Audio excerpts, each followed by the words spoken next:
بہت خوبصورت اور حسین تخلیق ہے، موتیوں سے بھی بڑھ کے قیمتی ہے، اور اللہ نے اس کو جو حسن دیا ہے وہ سب کے لیے نہیں ہے.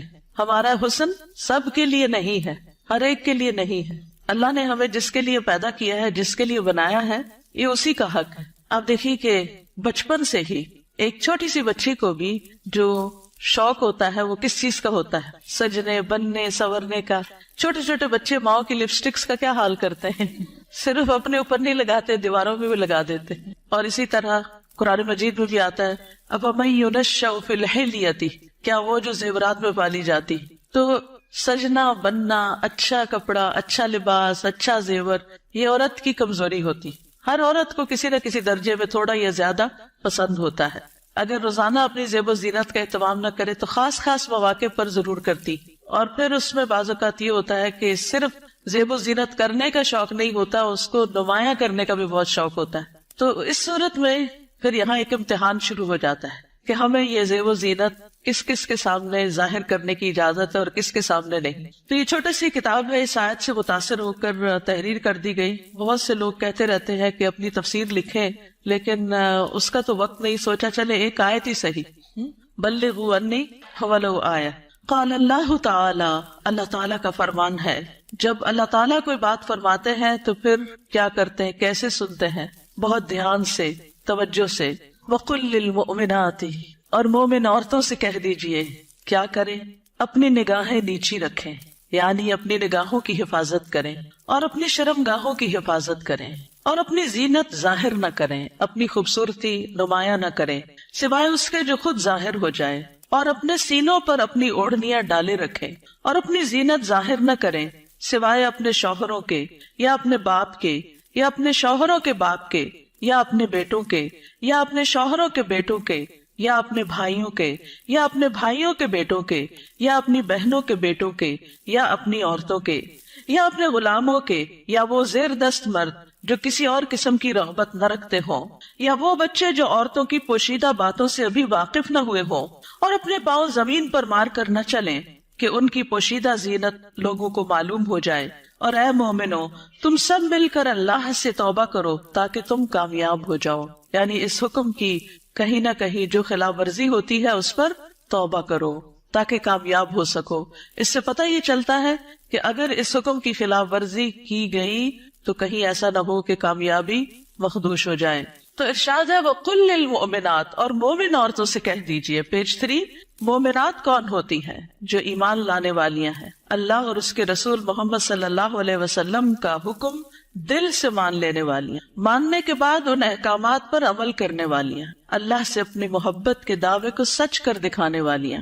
اللہ تعالیٰ کا ارشاد ہے بے شک مسلمان مرد اور مسلمان عورتیں، اور مومن مرد اور مومن عورتیں، اور فرما بردار مرد اور فرما بردار عورتیں، اور سچے مرد اور سچی عورتیں، اور صبر کرنے والے مرد اور صبر کرنے والی عورتیں، اور عاجزی اختیار کرنے والے مرد اور عاجزی اختیار کرنے والی عورتیں، اور صدقہ کرنے والے مرد اور صدقہ کرنے والی عورتیں، اور روزہ دار مرد اور روزہ دار عورتیں، اور اپنی شرمگاہوں کی حفاظت کرنے والے مرد اور حفاظت کرنے والی عورتیں، اور اللہ کا بہت زیادہ ذکر کرنے والے مرد اور ذکر کرنے والی عورتیں.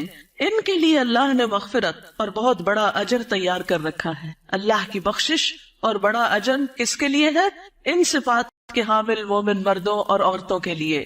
تو ارشاد ہے وَقُلْ لِلْمُؤْمِنَاتِ، کیا ارشاد؟ پیج 4. يَغْضُضْنَ مِنْ أَبْصَارِهِنَّ، کہ وہ اپنی نگاہیں نیچی رکھیں. کیا مطلب ہے اس کا؟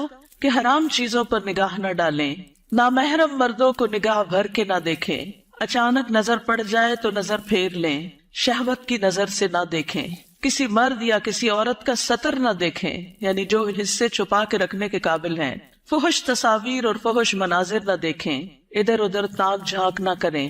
نبی صلی اللہ علیہ وسلم نے فرمایا زنا العین النظر، نظر بازی آنکھوں کا زنا ہے. نبی کریم صلی اللہ علیہ وسلم نے فرمایا تم اپنی طرف سے مجھے 6 چیزوں کی ضمانت دو، میں تمہیں جنت کی ضمانت دوں گا.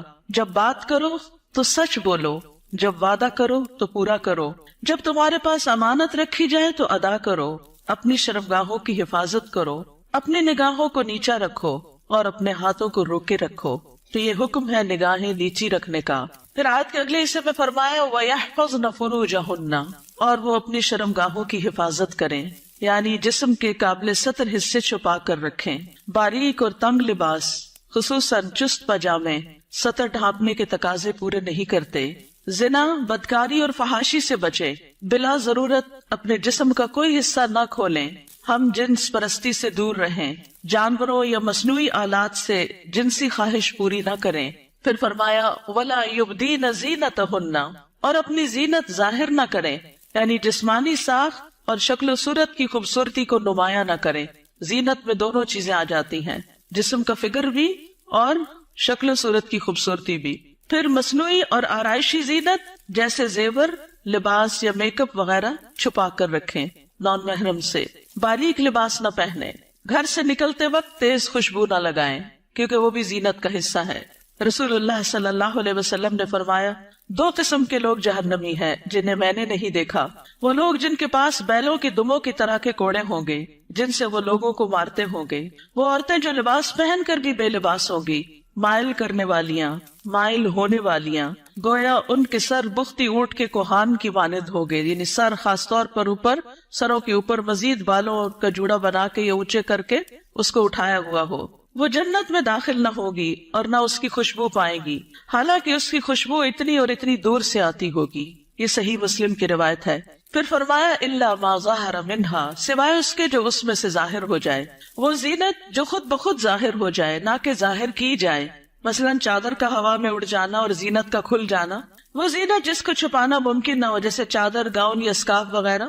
جسمانی ساخت میں سے دراز قد یا متناسب جسم ہونا، اس میں بھی ایک اٹریکشن ہوتی ہے، اب یہ چھپائی نہیں جا سکتی۔ سیدنا ابن مسعود اس کی تفسیر میں فرماتے ہیں کالرداء والثیاب، جیسے چادر اور کپڑے۔ چادر جو اوپر کی چادر یا گاؤن وغیرہ ہوتا ہے، یا جو کپڑے نیچے سے نظر آ جاتے ہیں۔ یاد رہے زینت ظاہر ہونے اور زینت ظاہر کرنے میں فرق ہے۔ ایک وہ ہے جو آپ خود کھول دیتے ہیں اور ایک وہ ہے جو اتفاق سے ہو جاتی ہے۔ پھر فرمایا وَلْيَضْرِبْنَ بِخُمُرِهِنَّ عَلَى جُيُوبِهِنَّ، اور وہ اپنی اوڑھنیاں اپنے سینوں پہ ڈالے رکھیں۔ خمار یعنی سر کے کپڑے یا دوپٹے سے خواتین سر، بال، کان، گردن اور سینہ ڈھانپ کر رکھیں، کیونکہ کچھ خواتین جب اسکارف پہنتی ہے تو اس کو اتنا زیادہ اس ڈرور کی طرح لپیٹنا شروع کر دیتی ہے کہ وہ بعض اوقات تو گلے کا کچھ حصہ بھی نظر آ رہا ہوتا ہے اور سینہ تو پورا کھل جاتا ہے۔ بعض ایک پلو اوپر کر کے نقاب بنا لیتی ہے، ان کا آدھا سینہ نظر آ رہا ہوتا ہے، یعنی آدھا ڈھانکا ہوا ہوتا ہے، آدھا نمایاں ہوتا ہے، وہ اور زیادہ اٹریکٹیو ہو جاتا ہے، زیادہ توجہ کھینچنے لگتا ہے۔ تو اس لیے اللہ کا حکم ہے کہ عورت اپنے سینے کے حسن کو چھپا کر رکھے مردوں سے، کیونکہ یہ مرد کے لیے ایک فتنہ بن جاتا ہے۔ باریک دوپٹہ جس میں سے بال اور گردن جھلک رہے ہو وہ نہ اوڑھیں۔ زمانہ جاہلیت میں عورتیں پردے کا اہتمام نہیں کرتی تھی، بلکہ جب کوئی عورت مردوں کے پاس سے گزرتی تو اپنے سینے کو کھول کے گزرتی۔ بسا اوقات وہ اپنی گردن، بالوں کی مینڈیاں اور کانوں کی بالیاں تک ننگا کر لیتی تھی۔ کیا گردن، بالوں کی مینڈیاں اور کانوں کی بالیاں، ان کو نکال لیتی تھی۔ اب بھی آپ نے دیکھا ہوگا بعض اسکارف اس طرح پہنتے کہ کانوں کا زیور باہر لٹک رہا ہوتا ہے۔ لہٰذا اللہ تعالیٰ نے مومن عورتوں کو حکم دیا کہ وہ ایسے مواقع پر پردے کا اہتمام کریں۔ سیدہ عائشہ فرمایا کرتی تھی جب یہ آیت نازل ہوئی وَلْيَضْرِبْنَ بِخُمُرِهِنَّ عَلَى جُيُوبِهِنَّ، تو ان سب نے اپنے تہ بندوں کو کناروں سے پھاڑ کر ان کی اوڑھنیاں بنا لی، یعنی جو نیچے تہ بند ہوتا ہے نا، جو نیچے پہنتے ہیں شلوار کی طرح، تو انہوں نے کیا کیا کہ اور اگر کپڑا نہیں ملا سر کا اس طرح چادر بنانے والا، تو انہوں نے انہیں کو ہی ذرا صحیح کر کے، یعنی اس کے کنارے وغیرہ کاٹ کے اس کو چادر کی شکل دے دی۔ پھر فرمایا وَلَا يُبْدِينَ زِينَتَهُنَّ إِلَّا، اور وہ اپنی زینت ظاہر نہ کرے مگر اپنے شوہروں کے لیے۔ آگے آ رہا ہے پسندیدہ اور مطلوب ہے کہ شوہر کے سامنے ہر طرح کی زینت کا اظہار کریں، سارا شوق یہاں پورا کریں، ٹھیک ہے۔ عورت اپنے شوہر کے سامنے حد درجہ اظہار زینت کر سکتی، جتنی کرنا چاہے کرے، جو کہ کسی دوسرے کے سامنے نہیں کر سکتے۔ یا اپنے باپوں کے لیے، باپوں میں کون کون آتے ہیں؟ باپ، دادا، پردادا، نانا، پرنانا، اوپر تک آبا و اجداد جو بھی ہوں۔ رسول اللہ صلی اللہ علیہ وسلم نے ایک نیک عورت کے بارے میں فرمایا بہترین عورت وہ ہے کہ جب تم اسے دیکھو تو تمہیں خوش کر دے۔ تو شوہر کس طرح خوش ہوگا؟ جب آپ اچھے کپڑے پہنے گے، اچھا لباس کے ساتھ اچھا زیب و زینت، زیور، میک اپ وغیرہ میں ہوں گے۔ لیکن بہت سی خواتین گھر میں تو کھانا پکاتے پکاتے کپڑوں میں اس قدر کھانے کی اسمیل آ جاتی ہے اور کچن میں پسینے سے برا حال ہو جاتا ہے، اور پھر جب شوہر گھر آتا ہے تو اسی حال میں استقبال کرتا ہے، اور پھر جب شوہر کو کھانا وغیرہ دے کے فارغ ہو کے جب اپنی سہیلی یا کہ بازار جانا ہوتا ہے تو نہا دھو کے میک اپ وغیرہ کر کے نکل جاتی ہے، کیونکہ اب شوہر آ گیا گھر میں، وہ بچے سنبھالے گا، ہم ذرا آؤٹنگ پہ جائیں. تو یہ بالکل الٹ ہے اس حکم کے جو ہمیں دیا گیا. فرمایا بہترین عورت وہ ہے کہ جب تم اسے دیکھو تو تمہیں خوش کر دے، جب تم اسے کوئی حکم دو تو تمہاری اطاعت کرے، اور تمہاری غیر موجودگی میں اپنے نفس اور تمہارے مال کی حفاظت کرے. یا اپنے شوہروں کے باپ کے لیے، شوہر کا باپ جیسے سسر، شوہر کا نانا، شوہر کا دادا، شوہر کا پرنانا، شوہر کا پردادا، اوپر تک آباء و اجداد. یا اپنے بیٹوں کے لیے، بیٹوں میں بیٹے، پوتے، پڑپوتے، نواسے، پڑنواسے نیچے تک سب آ جاتے ہیں. یا اپنے شوہروں کے بیٹوں کے لیے، شوہر کے پوتے، شوہر کے نواسے نیچے تک، یعنی ستیلے بیٹے بھی. اس میں شوہر کے بیٹے اور ان کے آگے بچوں کے بچے بھی سب آ جاتے ہیں. یا اپنے بھائیوں کے لیے، سگے بھائی، ستیلے بھائی، رضائی بھائی، تینوں اس میں شامل ہیں. یا اپنے بھائیوں کے بیٹوں کے لیے، سگے بھائیوں کی اولاد، ستیلے بھائیوں کی اولاد، رضائی بھائیوں کی اولاد، یعنی بھتیجے، بھتیجوں کے بیٹے، پوتے وغیرہ. یا اپنی بہنوں کے بیٹوں کے لیے، سگی بہنوں کی اولاد، ستیلی بہنوں کی اولاد، رضائی بہنوں کی اولاد، یعنی بھانجے، بھانجوں کے بیٹے، پوتے وغیرہ. یا اپنی عورتوں کے لیے، قابل اعتماد اور باکردار عورتیں. نبی کریم صلی اللہ علیہ وسلم نے فرمایا لا تباشر المرأة المرأة، پہلی تابت پیش ہے، ٹھیک کر لیجئے. لا تباشر المرأة المرأة فتنعتها لزوجها كأنه ينظر إليها، کوئی عورت کسی عورت کے جسم کے ساتھ جسم نہ لگائے. بعض اوقات لوگ حق کر رہی ہوتی ہیں لڑکیاں ایک دوسرے کو، تو اتنا زیادہ چپک جاتی ہیں ایک دوسرے سے، یہ بھی درست نہیں. اور پھر اس طرح بھی کہ وہ اپنے شوہر سے اس کا حلیہ بیان کرے، یعنی جس طرح وہ فیل کرے اس عورت کو، پھر گھر جا کے اپنے میاں کو اس کی ساری تعریف کر کے بتائے کہ گویا وہ اسے دیکھ رہا ہے. یا تمہارے دائیں ہاتھ جن کے مالک ہوئے، لوڈیاں اور غلام مراد ہیں یہاں، لیکن جو گھریلو ملازمین ہیں یہ لوڈی غلام میں شامل نہیں ہوتے، ان سے احتیاط برتنی چاہیے. گھریلو مرد ملازمین کے ساتھ گفتگو میں محتاط رویہ اختیار کرے، جیسے ڈرائیور ہو، چوکیدار ہو، ان کے ساتھ بہت ہنس کے بات کرنے کی ضرورت نہیں.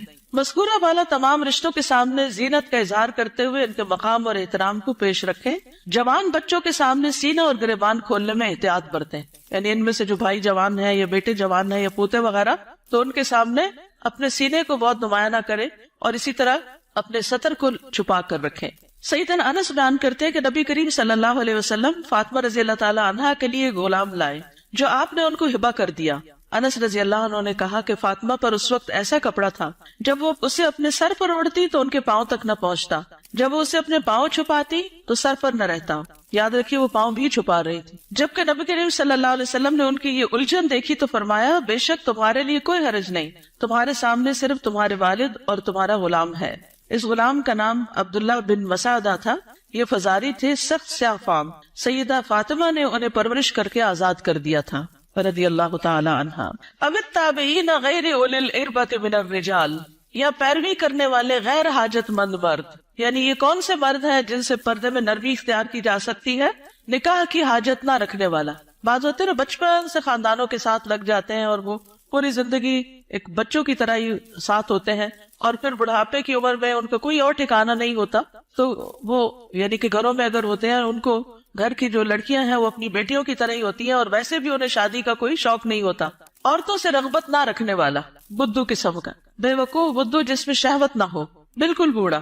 بعض اوقات ایسے بچے ہوتے ہیں نا اسپیشل بچے کہ جن کو کوئی مینٹلی ان کو کوئی سمجھ نہیں ہوتی، جنسی خواہشات سے آری، مخنث اور ہجڑے جن میں کوئی شہوت نہ ہو. یہ یاد رکھیے، کیونکہ بعض ہجڑے جو ہیں ان کے اندر سب کچھ ڈیولپڈ ہوتا ہے. لیکن ان افراد کے سامنے زینت کا اظہار کرتے ہوئے بھی احتیاط کا دامن نہ چھوڑیں، پھر بھی محتاط رہیں. غیر اولی الاربہ سے مراد وہ بے خبر ہے جس میں شہوت نہ ہو. یہ سیدنا ابن عباس کا قول ہے.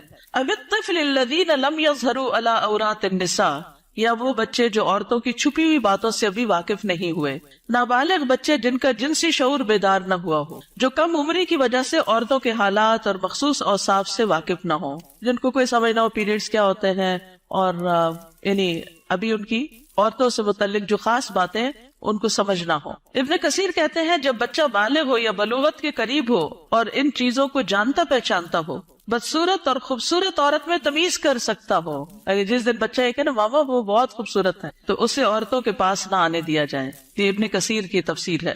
کسی خاص عمر کی یہاں قید نہیں، بچے کی سمجھ کے مطابق احتیاط سے کام لیتے ہوئے زینت کا اظہار کریں. لیکن افسوس ہوتا ہے ان خواتین پر جو اچھے بھلے جوان لڑکوں کو گلے لگا لیتی ہیں یا ان کے سر پہ ہاتھ پھیرنے لگتی ہیں یا ہاتھ ملانا شروع کر دیتی ہیں، یہ بھی اس حکم کے منافی ہے، چاہے بچپن سے اس بچے کو آپ نے پالا ہی کیوں نہ ہو۔ وَلَا يَضْرِبْنَ بِأَرْجُلِهِنَّ لِيُعْلَمَ مَا يُخْفِينَ مِنْ زِينَتِهِنَّ، اور وہ اپنے پاؤں مارتی ہوئی نہ چلیں کہ جو وہ اپنی زینت میں سے چھپاتی ہیں اس کو جان لیا جائے، یعنی مردوں کو متوجہ کرنے والی چال نہ چلیں، یعنی چلتے ہوئے بھی ایک وقار کا خیال رکھیں، جھنکار والی پازیب نہ پہنے، یعنی پاؤں کا زیور ایسا کہ جو چن چن کرے اور بازار میں دوسروں کو متوجہ کرے وہ نہیں پہنے، باہر گھر میں پہن سکتے ہیں۔ آواز پیدا کرنے والا جوتا استعمال نہ کرے، یعنی جیسے بہت ہائی ہیل پہن کے پھر وہ ٹک ٹک ٹک سے سب متوجہ ہو جاتے ہیں، اس سے بھی بچیں۔ تیز خوشبو استعمال نہ کریں۔ ابن کثیر کہتے ہیں اس ممانعت میں ہر وہ چھپی ہوئی زینت داخل ہے جو حرکت کرنے سے ظاہر ہو جائے۔ اسی ضمن میں عورت کو خوشبو لگا کر باہر نکلنے سے بھی منع کیا گیا ہے کہ لوگ اس کی خوشبو محسوس کریں۔ زمانہ جاہلیت میں رواج تھا کہ عورت جب راستے میں چلتی اور اس نے پاؤں میں پازیب پہنی ہوتی جس کی آواز سنائی نہ دیتی تو وہ اپنے پاؤں زمین پر اس طرح مارتی جس سے مردوں کو پازیب کی جھنکار سنائی دیتی، تو اللہ تعالیٰ نے مومن عورتوں کو ایسا کرنے سے منع کر دیا۔ نبی کریم صلی اللہ علیہ وسلم نے فرمایا ہر آنکھ زنا کرتی ہے، اور عورت جب خوشبو لگا کر کسی مجلس سے گزرتی ہے تو وہ ایسی اور ایسی ہے، یعنی زانیہ ہے۔ تو اس لیے خوشبو کے معاملے میں بھی احتیاط برتیں، ایسی خوشبو نہ لگائے کہ جو پھیل رہی ہو، خصوصاً اگر آپ بازار سے ہو کر گزر رہے ہیں یا مردوں کے ساتھ آپ کا کسی بھی طرح کا کوئی انٹریکشن ہے یا گھر میں کوئی ایسا رشتہ دار ہے کہ جو محرم نہیں ہے۔ وَتُوبُوا إِلَى اللَّهِ جَمِيعًا أَيُّهَا الْمُؤْمِنُونَ لَعَلَّكُمْ تُفْلِحُونَ، اور اے مومنو سب کے سب اللہ کی طرف توبہ کرو تاکہ تم فلاح پاؤ۔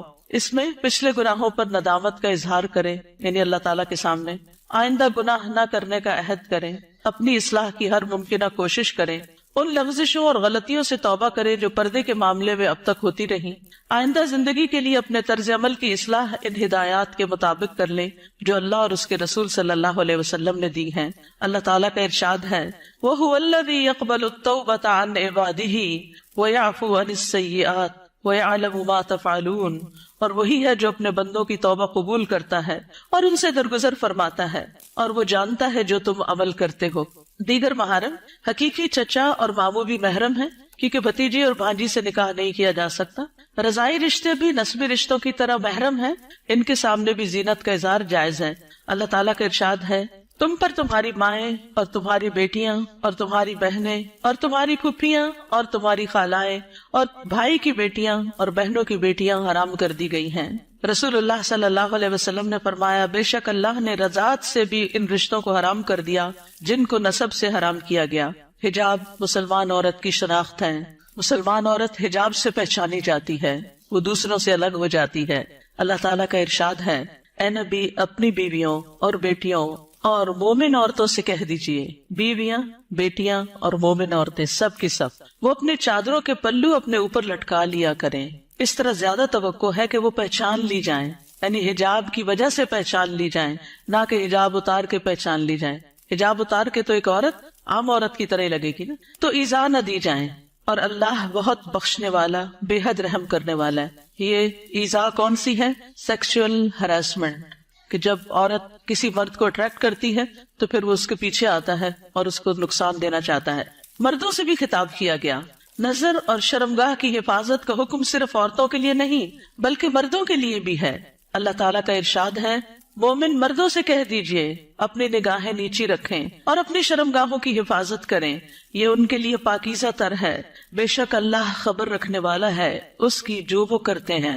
یعنی اللہ سبحانہ و تعالیٰ کو سب پتا ہے کہ وہ نگاہیں نیچی رکھتے ہیں یا نہیں رکھتے۔ سیدنا جریر بن عبداللہ سے روایت ہے، وہ کہتے ہیں میں نے رسول اللہ صلی اللہ علیہ وسلم سے اچانک نظر پڑ جانے کے بارے میں سوال کیا تو آپ صلی اللہ علیہ وسلم نے مجھے حکم دیا کہ میں اپنی نظر پھیر لوں، یعنی اگر کسی عورت پر نظر پڑ جائے تو پھر اس کو دوسری طرف پھیر لوں۔ نظر کی حفاظت دراصل شرمگاہ کی حفاظت ہے۔ جس نے اپنی نظر کو آزاد چھوڑ دیا اس نے اسے ہلاکت کے گڑھے میں ڈال دیا، اور نظر ہی عام حادثات کی اصل ہے جو انسان کو پہنچتے ہیں۔ یہ ابن القیم کا قول ہے. نگاہ نیچی رکھنے کے فوائد کیا ہیں؟ یہ بھی ابن القیم کا قول ہے محبت کی حقیقت اور اس کے تقاضے کتاب میں.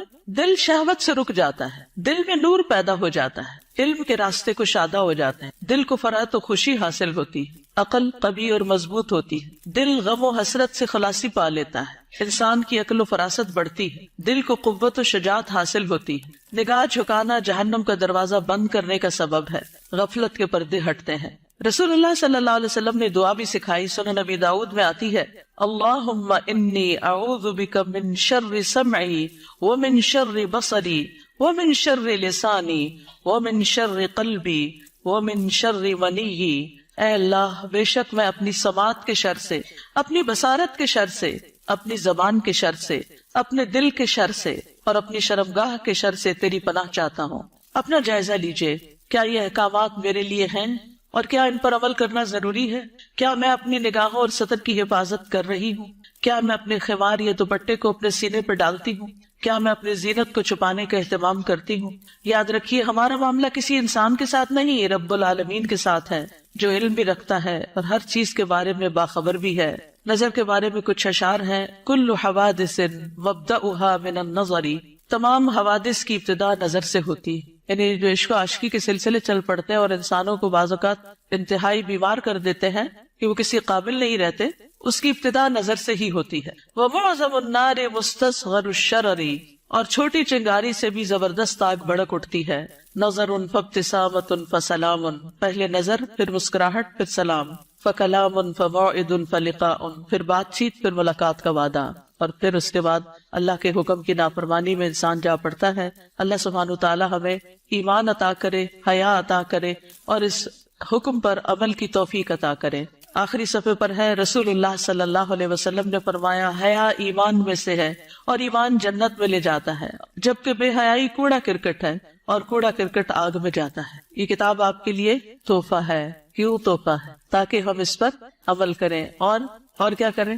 آگے بھی پہنچائیں. صرف اپنے آپ کو بچانا کسی شر سے، کسی نقصان سے کافی نہیں.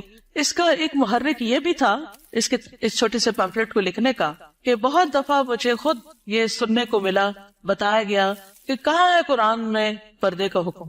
آپ اپنے کالج میں، یونیورسٹی میں کولیگ سے بات کریں تو کہیں گے کہاں لکھا ہے قرآن میں؟ تو کوئی نہیں پردے کا حکم، یہ تو تم لوگوں نے خود ہی گاؤں سکاف چڑھا لی ہے. تو اگر یہ چھوٹی سی کتاب آپ کے پاس ہوگی تو فوراً دلیل نکالنا آپ کے لیے آسان ہو. ٹھیک ہے، آپ میں سے کوئی کچھ کہنا چاہتا ہے؟ آپ کی وجہ سے اگر ایک خاتون بھی اپنے اس حکم پر عمل کر لیتی ہے تو آپ کے لیے صدقہ جاریہ ہوگا. کم از کم 2 لوگوں کے ساتھ مل کے یہ کتاب ضرور پڑھ لیجیے. استاذہ، ایک بات دل میں آئی تھی، ایک پیج نمبر اس پہ ہے نا کہ نگاہ نیچی رکھنے کے فوائد.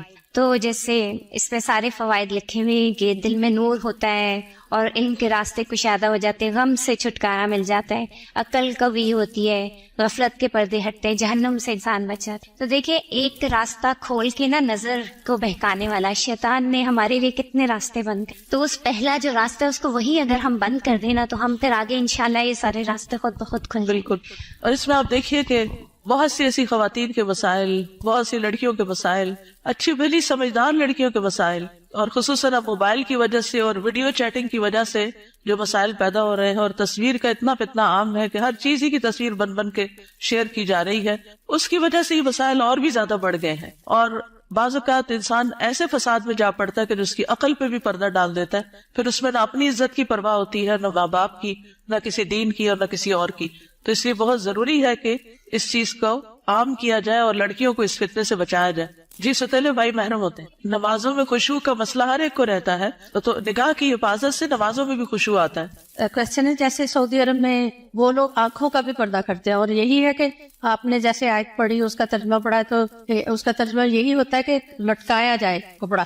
تو وہ لوگ اس طرح کہتے ہیں کہ آنکھ کا پردہ وہ پٹا اس طرح کرتے کہ آنکھوں تک آتا ہے. تو اس میں آپ کیا کہیں گے؟ اور دوسرا یہ کہ ان کا جو گاؤن ہے وہ پاؤں کے نیچے تک ہوتا ہے، کیا یہ حل؟ جی گاؤن نیچے تک ہونا چاہیے، ٹخنے ننگے نہیں ہونے چاہیے. اور ابھی یہ کو جو ٹچ کر رہا ہوتا ہے. جی تو آنکھ کا پردے میں آپ کیا کہتے ہیں جس طرح وہ لوگ کرتے ہیں؟ جی جتنا انسان اپنے آپ کو ڈھانک سکے اتنا ہی بہتر ہے. مطلب وہ لوگ پلہ جو ہے اوپر کر کے کرتے ہیں، لیکن ہمارے یہاں ایسا کوئی. دیکھیے ہمارے یہاں بھی جب میں چھوٹی ہوتی تھی تو اس وقت جو نقاب ہوتا تھا وہ پورے جارجٹ کے کپڑوں کا وہ نیچے ڈالتے تھے. میں خود اب یونیورسٹی میں، پنجاب یونیورسٹی میں جب میں پڑھتی تھی تو میرے اپنے نقاب اسی طرح کا لگا ہوا تھا, اور جو ینگ ٹیچرز ہوتے تھے ان کی کلاس میں پورا ڈال کے بیٹھتی, سامنے نہیں دیکھتی تھی. یہ پیج نمبر 4 پہ نا لاسٹ میں ہے, یا وغضن من ابصارہن, بالکل لاسٹ میں, اور اپنے ہاتھوں کو روکے رکھو. یہ مجھے تھوڑا سا, یعنی یہ حدیث ہے نا جس میں بہت سی چیزوں کے روکنے کی بات ہے. مسلمان وہ ہوتا ہے نا جس کے ہاتھ اور زبان سے دوسرے محفوظ رہے, ہاتھوں کو روکے رکھو شر سے, کسی کو تکلیف دینے سے. خاص طور پر عورتوں کو سوچنا چاہیے اس موقع پر, چلے آپ نے ہاتھ کا ذکر کر ہی دیا, وہ مائیں اللہ کو کیا حساب دیں گی جو بات بے بات پر اور شوہر سے بھی ناراضگی اور کسی اور کے ساتھ بھی جو انبن ساس کا بھی غصہ سارا بچوں پہ نکالتی, بات بات پہ بچوں کی پٹائی کرتی. آج ہی ایک بچی نے مجھے تقریباً 7 منٹ کا میسج بھیجا جس میں رو رو کے وہ ذکر کر رہی تھی کہ میں بچپن سے اپنی ماں سے کس طرح پٹتی آ رہی ہوں, کہ اگر اس کے ہاتھ میں ڈنڈا ہے تو اس نے ڈنڈا مار دیا, ہتھوڑی ہے تو ہتھوڑی مار دی, دیگچا ہے تو دیگچا مار دیا, اور چھوٹی موٹی گالیاں بھی نہیں. اگر ہم کسی وجہ سے اوپر چڑھ گئے تو کہا طوائف ہو تم بھی کوٹے پہ بیٹھو گی. اور اس قدر غلیظ لینگویج کہ میں پریشان ہوگی سن کے کہ ہمارے مسلمان معاشرے میں ایسی مائیں بھی ہے. تو یہ ہے ہاتھوں کو روکنے کا مطلب کہ جس پر ہاتھ چلانے کا بس چلتا ہو اس سے اپنے آپ کو روک کے رکھے. چھوٹی چھوٹی باتوں میں بال کھینچ دینا, کان مروڑ دینا, ہاتھ مروڑ دینا, دھکا دے دینا, اٹھا کے پٹخا کے بچے کو پھینکنا, اس سب کا حساب دینا ہوگا. یہ ظلم کی بدترین قسم ہے اور اس سے پرہیز کرنا چاہیے. چلیے آج کے دن سیٹرڈے کو ہم فقہ القلوب پڑھتے ہیں, اور میرا بالکل دل نہیں چاہتا کہ ہم فقہ القلوب کو چھوڑ دیں, کیونکہ اس کتاب سے میں نے بہت کچھ سیکھا ہے اور یہ بہت زیادہ ایمان کو بڑھانے والی. تو برکت کے لیے تھوڑا سا آپ سب کے ساتھ بھی شیئر کرتی ہوں تاکہ آپ بھی اس کو شروع کر لیں, کیونکہ فقہ القلوب جو ہے وہ قلب سے تعلق رکھتی ہے, اور جب تک قلب کی اصلاح نہ ہو تو باقی اعضاء کی